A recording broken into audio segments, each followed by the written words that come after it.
Captain, हमें इन पर हमला करना चाहिए। इसका कोई फायदा नहीं, तुम जानते हो ना, हमारे पास जो भी हथियार है वो इस लायक नहीं है कि इनका कुछ बिगाड़ सके। अगर इस मुसीबत से कोई निपट सकता है तो वो है हंटर्स।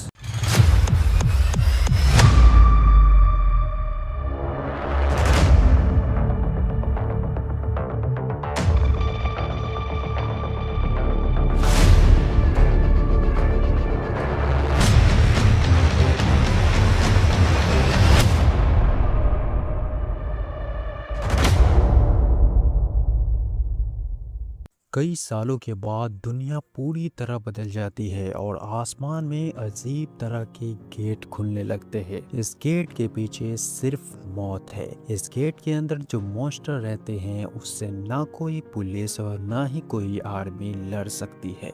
सिर्फ लड़ सकते हैं तो हंटर्स। हंटर्स उसे कहा जाता है जिन लोगों ने इन मॉन्स्टरों से लड़ने की ताकत समय के साथ साथ अपने अंदर डेवलप कर लिया है। इसे ही हंटर्स कहते हैं। इन गुफा में जाकर बड़े बड़े मॉन्स्टरों को मारने के बाद इन्हें बहुत कीमती क्रिस्टल्स मिलते हैं जिसको बेचकर या अपना गुजारा करते हैं। इन हंटर्स में रैंकिंग हंटर भी होते हैं जिसके रैंक ई से एस तक होते हैं। इस रैंक वाले हंटर सबसे पावरफुल हंटर माने जाते हैं और सबसे कमजोर और बेकार हंटर ई रैंक वाले हंटर होते हैं। इस प्लेनेट पर ऐसे गेट भी खुलते हैं जिसके रैंक ई रैंक से लेकर इस रैंक तक की होती है। इस रैंक वाले गेट रेड होते हैं और ई रैंक से नीचे वाले गेट फाइट होते हैं और इन्हीं हंटर के बीच रहता है सबसे कमजोर हंटर, लेकिन सबका हीरो जिसका नाम है सोंग जिनवू।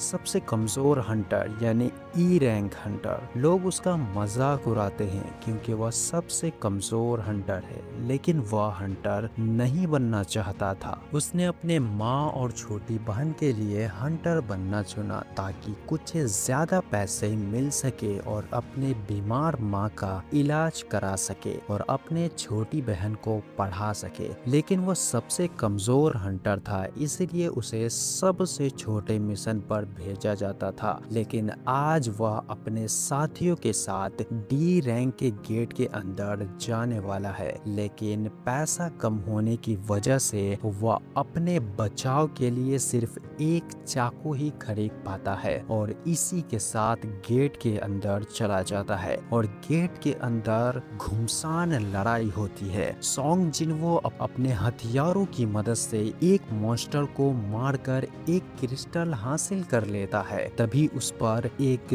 दूसरा मॉन्स्टर हमला कर देता है। उससे बचाव करते हुए उसकी तलवार टूट जाती है और वह मॉन्स्टर उसके पेट में तलवार घुसा देता है और तभी पावरफुल हंटर आकर उसको मॉन्स्टर से बचा लेता है। लेकिन पेट में तलवार घुसने की वजह से वह काफी ज्यादा घायल हो जाता है, लेकिन किस्मत से वहां पर एक हीलर होती है जो सोंग जिनवू को हील करने लगती है, जिसकी वजह से ये इस बार भी बच जाता है। लेकिन जब सारे लोग सारे छोटे मॉन्स्टर और किंग को मार देते हैं, लेकिन फिर भी इन सब को बाहर निकलने का रास्ता नहीं मिलता है। तभी इन लोगों को एक गुफा दिखाई देती है। जब सारे लोग इन गुफा के अंदर जाते हैं तो एक बड़ा सा दरवाजा दिखता है जिसको खोलते ही चारों तरफ रोशनी हो जाती है और गुफा के अंदर चारों तरफ